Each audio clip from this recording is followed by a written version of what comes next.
சாமியே சரணம் ஐயப்பா. அனைத்து பக்தர்களுக்கும் ஒரு சின்ன ஒரு வேண்டுதல் இது.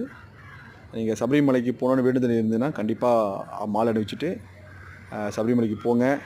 ஐயனை துதிங்க. உங்களுக்கு பாவ விமர்சனம், உங்களுடைய நோயெல்லாம் தீர்ப்பாங்க. உங்கள் சகல கஷ்டங்களையும் சபரிமலை சாஸ்தா வந்து தீர்த்து வைப்பார். இது நிச்சயமான உண்மை. இது அனைத்து சபரிமலை சாமிகளுக்கும் தெரியும்.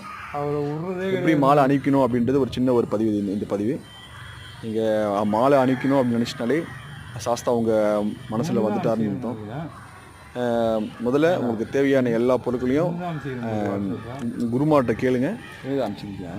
குருமார்கள் வந்து எல்லா விஷயத்தையும் சொல்லுவாங்க. எப்படி என்னென்ன பொருள் வாங்கணும், எல்லா பொருளையும் வாங்கி ஏதோ சன்னிதானத்தில் கடவுள் முன்னிலையிலே மாலை அணிவிச்சுட்டு அவங்க அணிவிப்பாங்க. அணிவிச்சுட்டு கண்டிப்பாக நீங்கள் சபரிமலைக்கு போங்க. நன்றி. சாமியே சரணம் ஐயப்பா.